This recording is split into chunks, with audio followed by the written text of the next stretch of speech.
Perimenopause. That is what we are going to talk about today with our guest, Amita Sharma.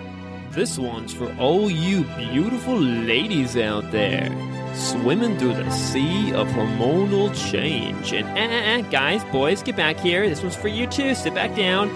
We're all in this together. Let's talk about perimenopause, what it is and how to navigate it. With Amita Sharma. So you help women navigate through these hormonal changes of menopause and perimenopause, educating them of the fact that the perimenopause even exists. And you kind of fell into this through your own life when you went through perimenopause, which sounded like a pretty scary event. I don't know how long you were struggling through that, but yeah, I think this might be a good way to start. Tell us your story of this.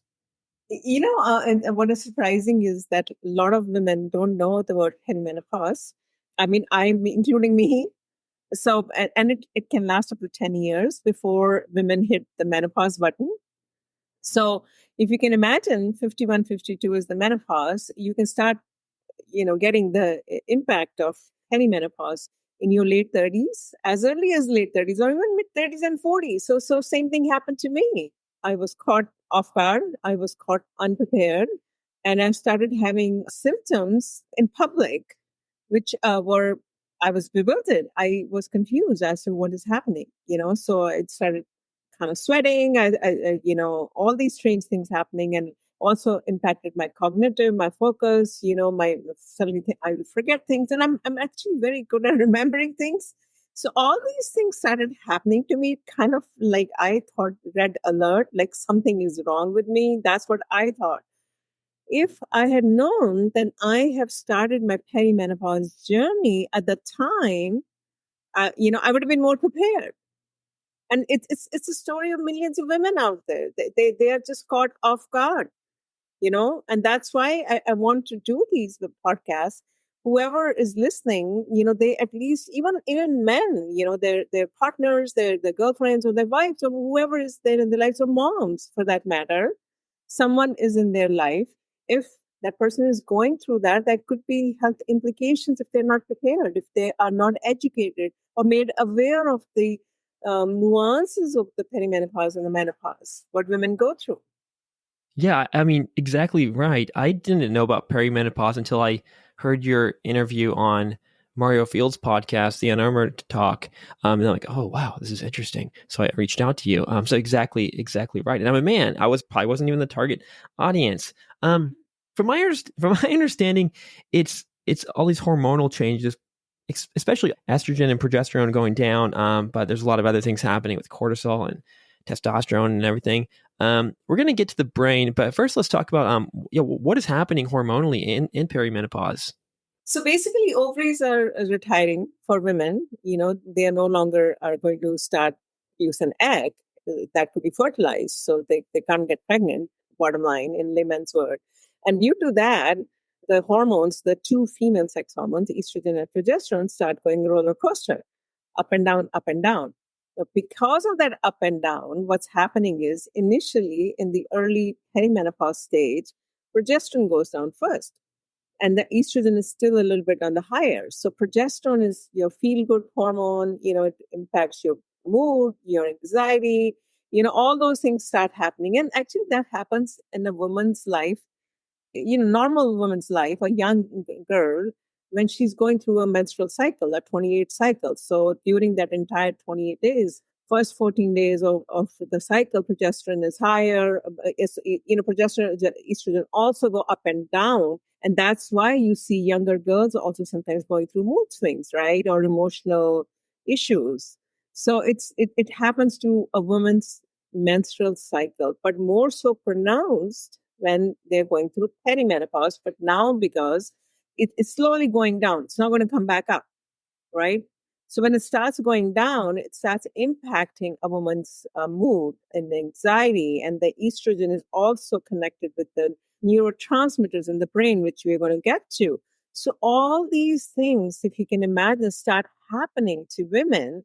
And if they're clueless, then you can imagine the havoc it can create in actually the entire personal life. Yeah, so let's talk about how estrogen affects our cognition, our memory, or anything else in the brain.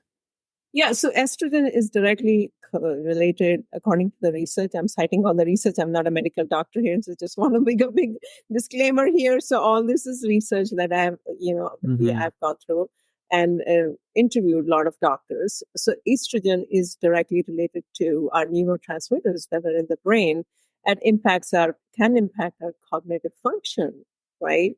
And also can also impact our structure of the brain, emotions, what I was talking about, the mood swings, the anxiety and the depression, all these things because estrogen is going down, up and down. So now it's actually can be very scary because it can impact our memory, right? So, maybe later on in the postmenopausal stage, memory can come back, but during the so much fluctuations, it can start impacting memory and mood swings and what they call brain fog, right? Brain fog being one of the symptoms of perimenopause, menopause. So you have to be careful because more women have Alzheimer's or dementia later on, as they get older than men. That is the data, that's the stats. So I'm not saying everything is happening because of the menopause, but certainly has an impact of this estrogen going down. And if you're not supplementing with other things that need to be supplemented to make sure your cognition is normal, right? Yeah, so the estrogen going down seems to be having a lot of potential impacts on the brain and body. Because yeah, when you see like what happens when women are in their 60s or in their late 50s, like breast cancer starts increasing, dementia and stuff, and maybe it's just a coincidence, but maybe not. Maybe at least to be safe, let's try to get those estrogen levels up. Is that the goal? Like, can you increase those estrogen levels at that point? So it's actually okay. So estrogen levels can go up, but then it's actually quite complicated. You don't want the bad estrogen in your body. The bad estrogen has to be flushed out, and you also don't want Yeah. estrogen dominance to the ratio of the progesterone. So all the research material and science journals, they talk a lot about the estrogen and the progesterone balance.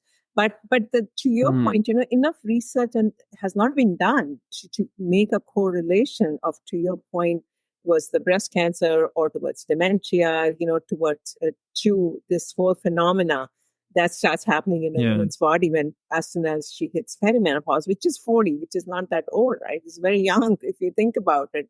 A 40-year-old woman starts getting all these strange symptoms. She has just given birth to kids, barely recovered, thinking like, okay, now I can focus on my career. Or she's a mom, a 40-year-old. Like typically, I'm talking about a typical 40-year-old woman in her 40s. And she's a mom and she's taking care of young kids at home, a young family. And on top of that, she's having all these issues. So it gets very complicated, is what I'm saying. So to your point, estrogen can be given, through HRT, hormone replacement therapy. What they do is they give estrogen patch dermally, topical. And you can also have estrogen, have phytoestrogen naturally. You can do some supplementation, or you can eat some foods.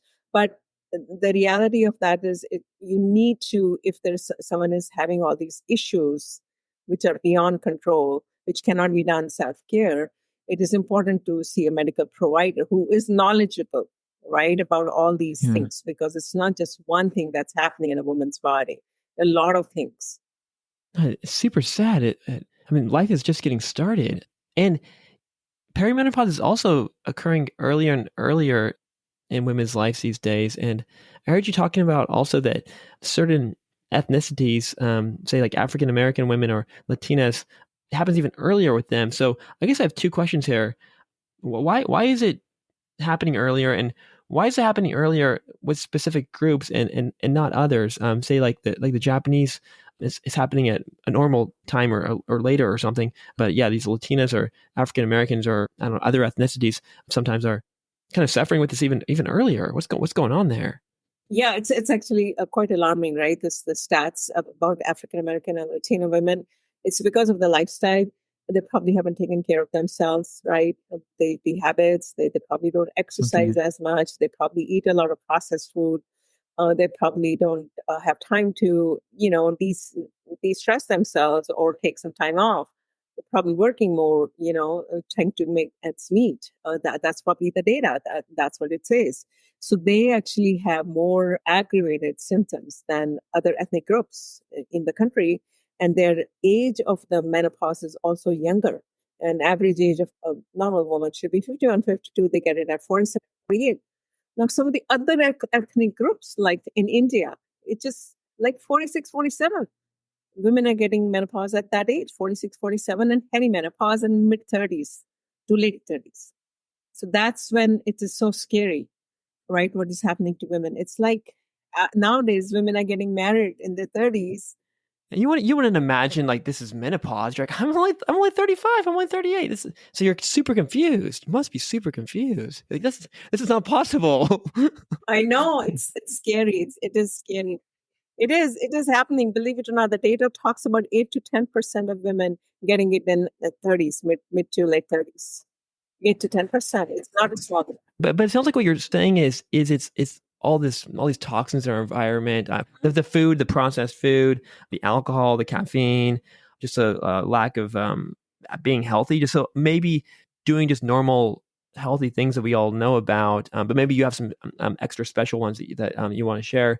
By doing these, by being healthy, we can basically offset some of this a little bit.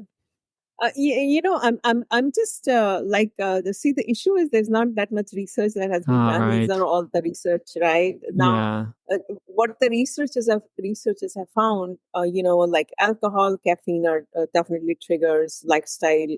If someone's, sedentary lifestyle, I should say that.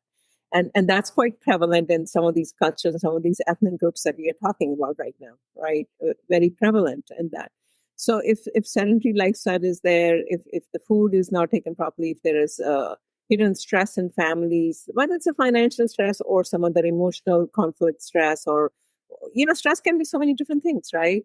So all these things are contributing to your body, not designed to take all this. The body is designed to eat healthy or eat well and kind of excrete. Excretion processes has to be done on a daily basis. So if the body is not being fed right, the nutrition point of view, and also there are other stressors, outside stressors, whether it's financial stresses, family stress, or any other stress, that all these things that impact the body, and that is just as a result, early menopause could be one of the symptoms. That's what the theory is. It's a lot of cultures where women are subservient, as an example. They don't have so much voice. So they bottle up all these emotions, right? They don't talk about sometimes, that the society doesn't let them, or they have a, secondary kind of a position in the family. There's so many factors. It's not just one factor, is what I'm trying to say, right? Why this Yeah. early menopause is happening. There's also a factor of diabetes, as an example, of women who are more obese.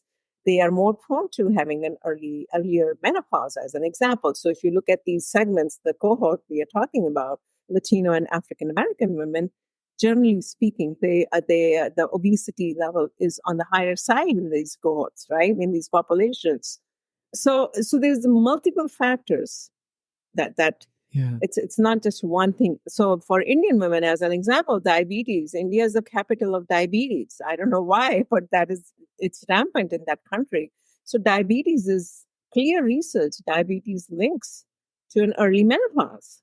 So it's like so many different things, right? It's a case by case basis, but these are just on a very high level, the research that we have found with these different ethnic groups, how women react from a perimenopause, menopause differently as per their ethnicity, as per the ethnic groups. Right. And you mentioned it's not just the biology, the food we're putting in our mouth, or the sleep we're getting or not getting, etc. But it's also the culture. That's fascinating. If you have any other sort of examples of how culture affects this, that'll be very enlightening.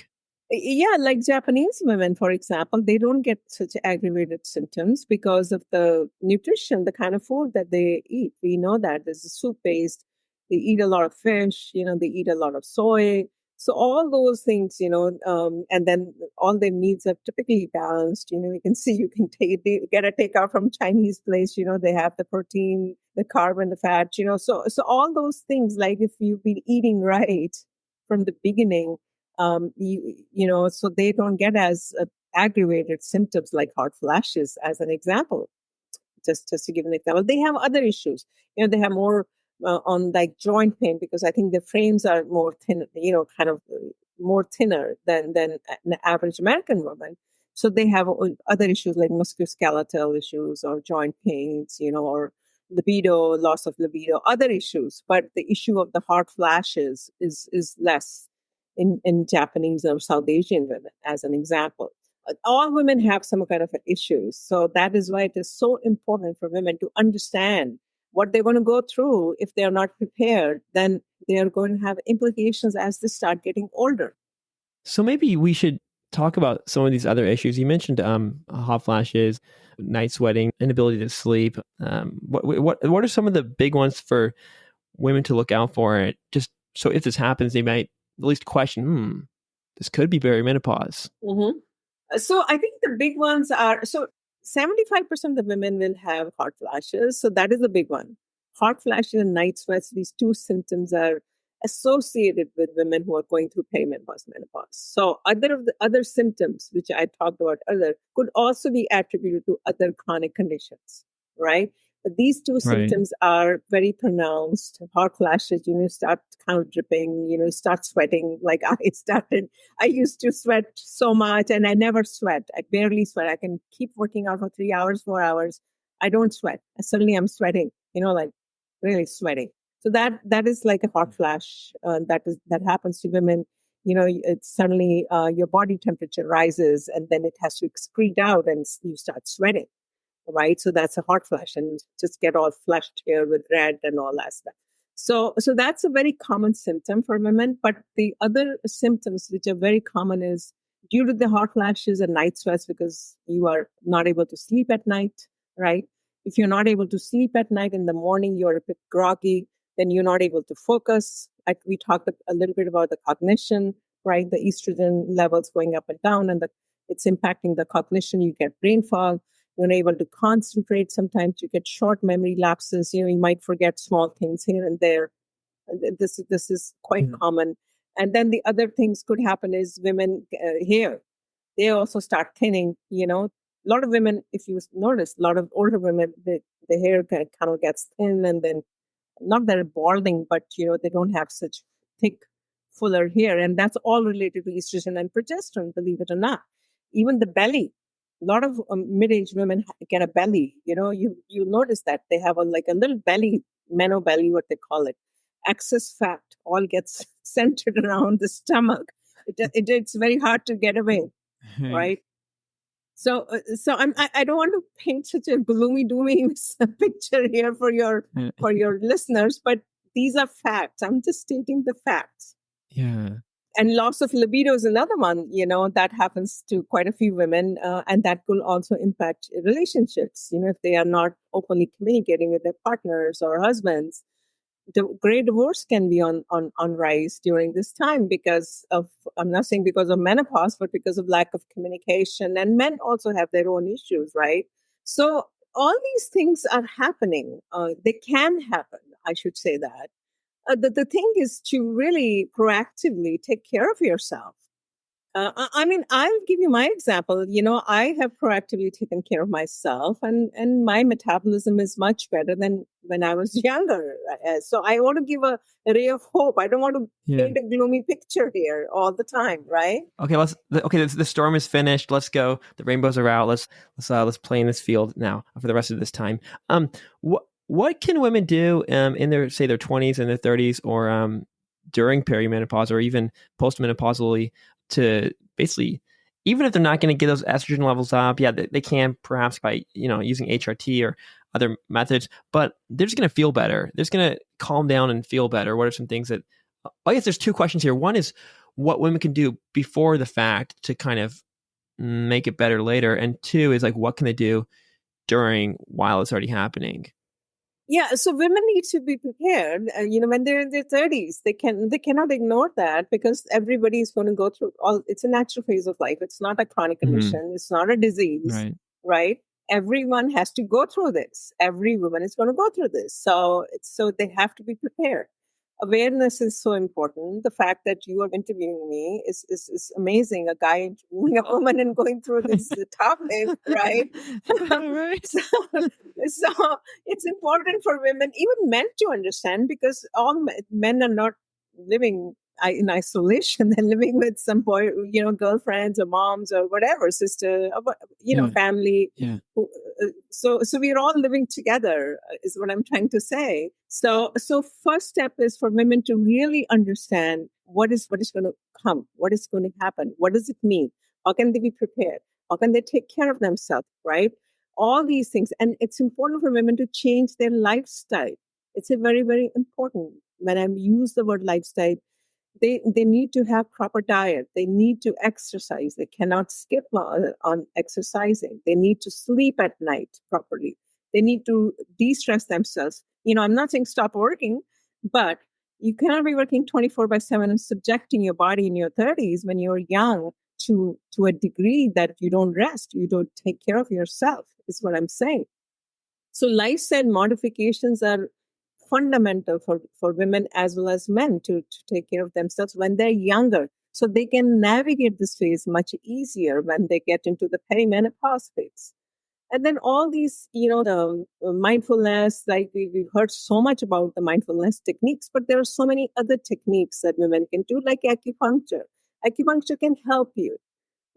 Embracing an Ayurvedic daily lifestyle or daily routine can help women. Okay, so I can give specific examples, but on a higher level. Aromatherapy can help women, essential oils, right? The aroma of essential oils.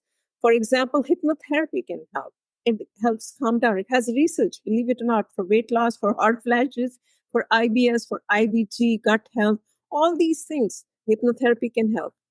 Cognitive behavior therapy can help. So there are a lot of tools that women have. It's the problem is women are not aware of these tools. And that's what I am trying to do through, to make them aware that they have the tools. Yeah.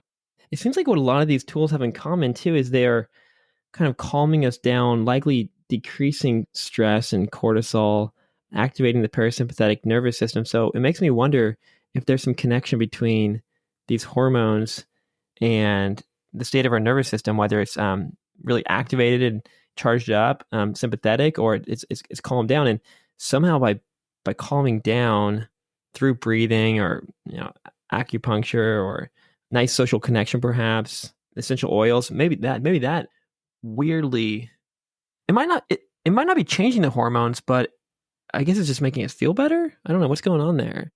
Well, it cannot change the hormones, right? The hormones are going to do its part. Hormones are going to go up and down because that, like we talked about, it's a natural process. But what we can do is that we can, for example, we can have a diet that's rich in phytoestrogens.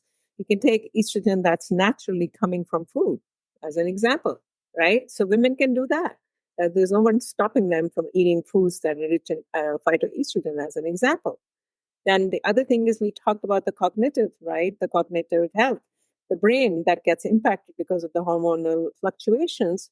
We can do foods that are in fatty acids, omega-3 fatty acids, nuts and seeds, that already had healthy fats, because the brain is fat, right? So you need to, if you feed your brain with healthy fats, you can start making measures towards not having issues with all the short-term memory loss, brain fog, all those things I'm talking about. So it's very important that every meal you have healthy fat, you have protein, you have complex carbohydrates. It's very important. And you need to get rid of all the white stuff, the sugar and all the yummy stuff, right? Yeah, right. The sugar and the white bread and the white rice, you have to get rid of it. Alcohol and caffeine, they're two big triggers. You need to get rid of your Starbucks coffee, and unfortunately.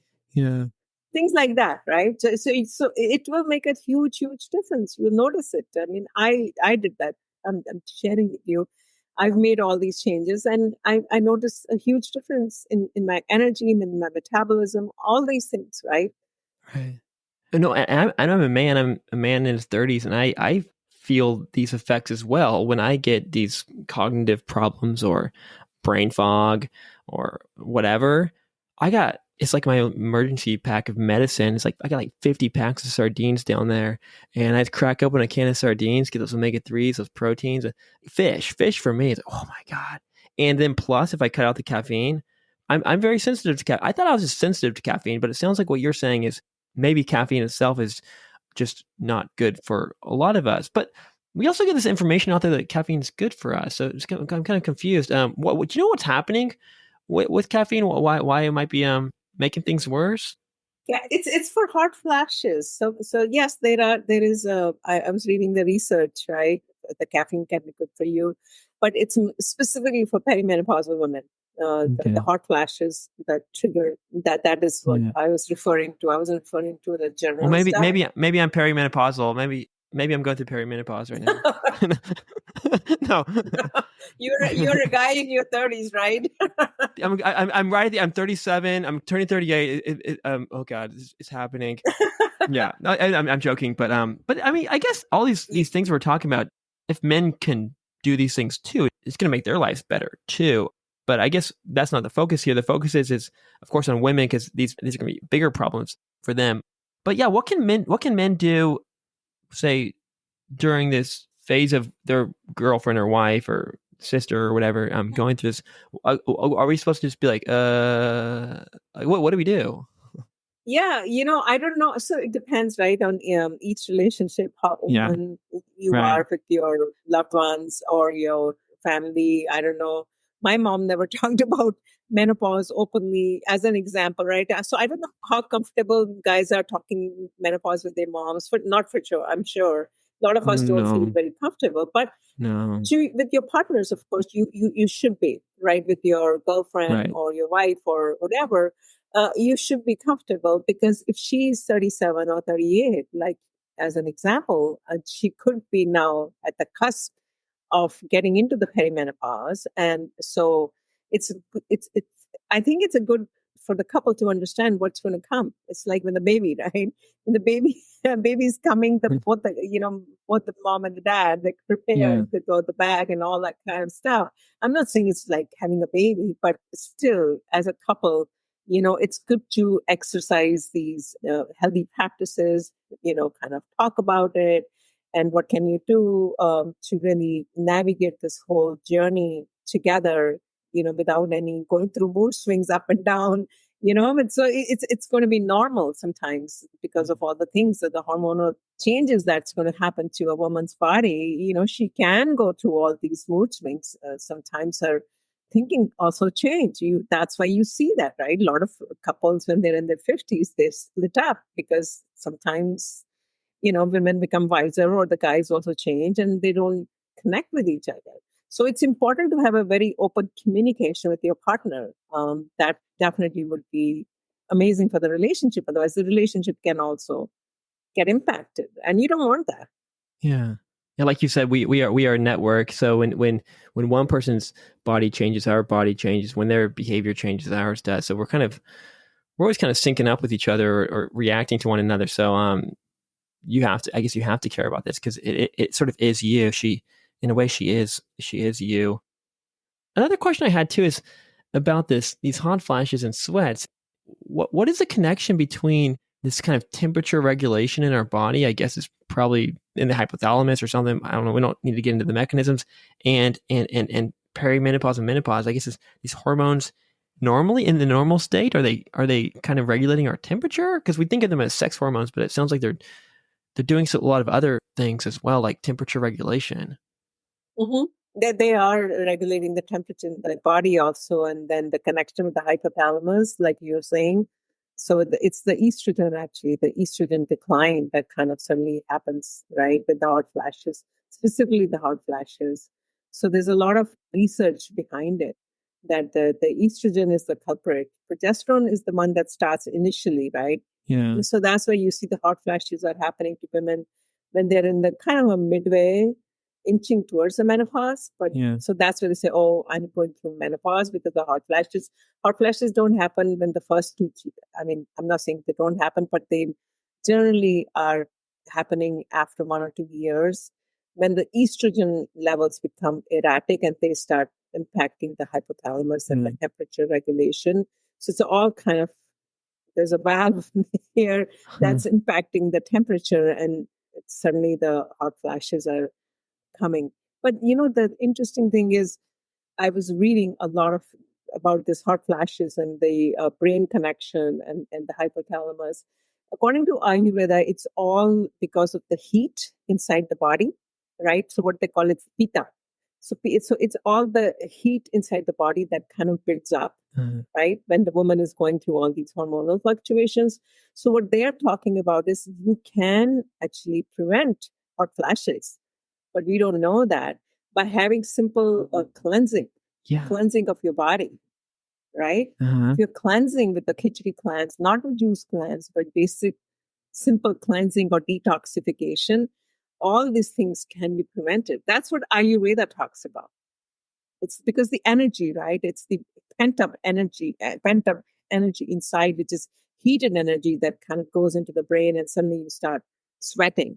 So that's kind of how the anatomy of a hot flash. It's a hot flash, but still not very clear. But that is what I have read, which I'm sharing with you. That's how it happens. No, this is good because now people can just Google like Ayurvedic techniques to reduce the pitta or whatever, this heat energy. Yes. There must be a bunch of stuff, pranayama, breathing techniques, etc. The cleanses are a big one. But yeah, I guess people can just, what would they Google? Because we don't have time to probably get into it. I guess it's Ayurvedic techniques for reducing pitta or something. Yeah, so that's why we have created this Nourish Shot, right? The app that we are launching soon. That's why we wanted women to come to one stop where we've done all the research and they can, have an Ayurvedic technique to cool off your body. As an example, right? That's really what you would be searching. Right. How to reduce the pitta inside your body. So what the way you would do it is you need to cool your body, right? That's what in hot flashes also, all kind of gizmos, you say, oh, take a fan, wear a bra which has a cooling inside so it cools you, right? All those things, or wear a band here that that's cooling you so you won't get a hot flash. There are a lot of gadgets that women can buy nowadays to cool themselves. And so Ayurveda talks about cooling yourself with the cooling foods, as an example, like cucumbers, watermelon, buttermilk, to have all the cooling foods, right? So you cool your body. You don't take these heated, not necessarily hot food, but food which has hot potency, right? The chilies and all that, you avoid that, or acidic foods or too much spices. You avoid that. You supplement with the cooling food or aloe vera, things like that, right? So Ayurveda has its own complete philosophy of how you can take the hot flash out, or even with pranayama, with breathing. There's a breathing technique, as an example, called Shitkari and Shitali. So you roll your tongue and you kind of breathe through your tongue and you just kind of whistle, right? Like that.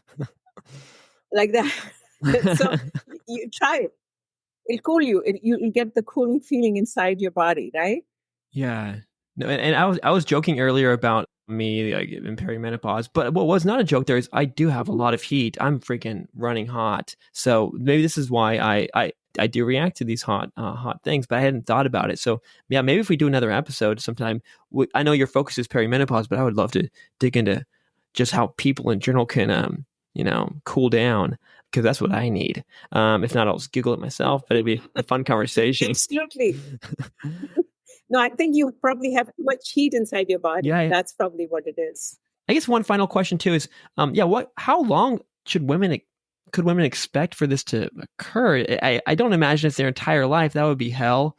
When does it stop? Does it stop? Yeah. No, it's it sounds a little bit. So if women take care of themselves, most of the symptoms will not be as pronounced, right? What are you talking about? But typically, perimenopause is 10 years. Depending on how well you've taken care of yourself, the symptoms could be aggravated. After menopause, yes, some of these hot flashes can stop. But on the other hand, women have to still continue to take care of themselves to prevent them from chronic conditions because they're very prone to chronic conditions, right? 80% of the women in the United States over the age of 55 have one chronic condition, 80% of them. It's actually, the stats are quite alarming again. So diabetes, right? Women can get diabetes, osteoporosis. We didn't talk about the bone health, but estrogen, unfortunately, these hormones are also connected with the bone mass and the bone health. So osteoporosis is very common in women. Heart disease, that's again this estrogen is going. Dementia, we talked a little bit about that, Alzheimer's and dementia, brain fog, right? Cancer, breast cancer, or some of the other cancers. It's all because of the toxins that are accumulated and also the bone mass that's going down. So many things are there. So I'm not saying that it's completely like, it's scot free after the menopause. Women still have to be very careful, and they need to take care of themselves. They probably need supplementation, right?